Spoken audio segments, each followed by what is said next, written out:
Kalen was a master architect, but he wasn't stacking steel and glass anymore.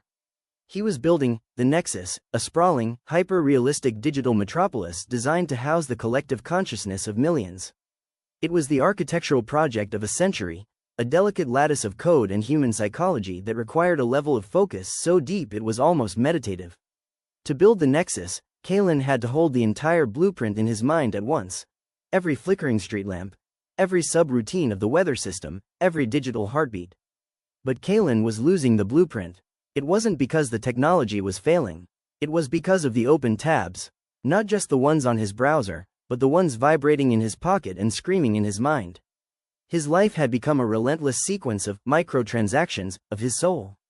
A notification from a junior developer about a font choice. A WhatsApp ping from a cousin asking for a quick favor with a laptop repair. A news alert about a political scandal 3,000 miles away. A social media thread where strangers were arguing about a movie Kalen hadn't even seen, yet he felt the strange, magnetic urge to read every comment. Each interruption was a tiny, flickering candle of a thought, harmless on its own, but by 2 p.m. every day, Kalen felt like a haunted house where the lights were flickering and the power was surging. His brain felt pixelated.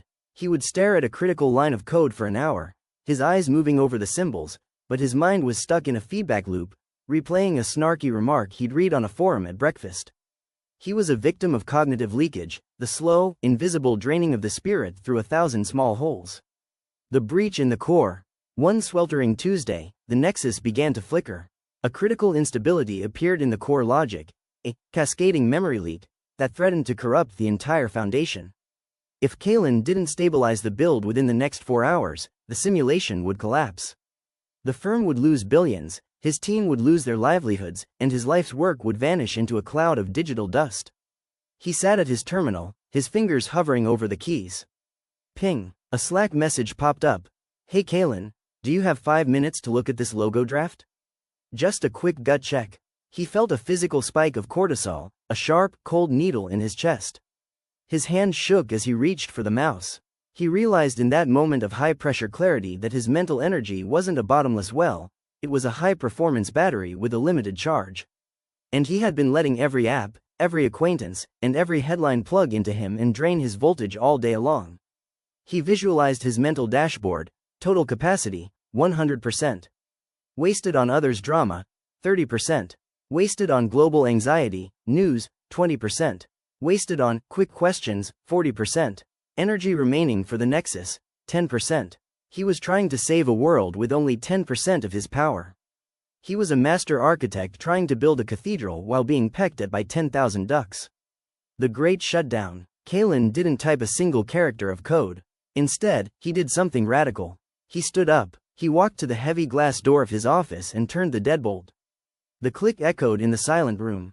He took his smartphone, the primary source of his leakage, walked to a small, hand-carved wooden box on his shelf, and placed the device inside. He closed the heavy lid, muffling the vibration of a new, incoming, urgent, email. Then, he sat down and performed a system purge. He closed his eyes and visualized the internal screen of his mind. It was cluttered with open tabs, the unfinished conversations, the irritations, the digital debris of the week. One by one, he visualized a cursor clicking the small, gray, X on each one. Click. The logo design. Not my job today. Click. The cousin's laptop. Not my priority now. Click. The political outrage. I cannot change it from this chair. As each tab closed, he felt a strange, cooling sensation in his skull. The static died down. The pixelated edges of his thoughts began to smooth out into a high-definition stream of consciousness. When his internal screen was finally blank and white, he opened his eyes. The code on his monitor didn't look like a chaotic mess anymore. It looked like music. He saw the leak, understood its rhythm, and repaired the core of the Nexus in 45 minutes of pure, uninterrupted flow. Blank, underscore, blank. The anatomy of mental energy. We treat our physical energy with immense respect. We monitor our calories, we obsess over our sleep cycles, we biohack our workouts. But we treat our mental energy like a trash can, letting anyone drop their garbage inside whenever they please. In the modern world, the greatest threat to your success isn't a lack of talent or a lack of time, it is context switching. The cost of the ping. Studies show it takes an average of 23 minutes and 15 seconds to return to deep focus after a single interruption. If you check your phone just 3 times an hour, you are effectively living in a state of permanent brain fog. You are never actually present in your own life. To protect your energy, you must transition from being a connector, always available, to a gatekeeper, selectively present. 1. Acknowledge the finite voltage. You only have a set number of focus units per day.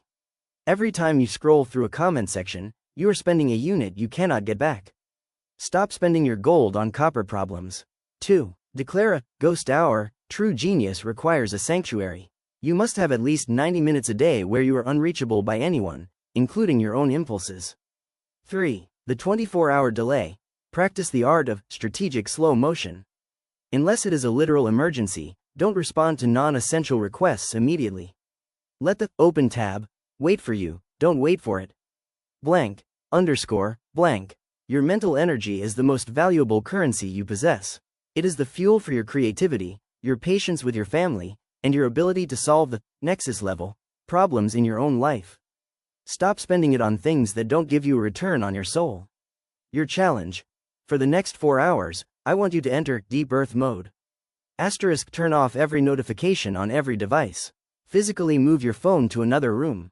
Close every tab on your computer that isn't the one thing you are working on.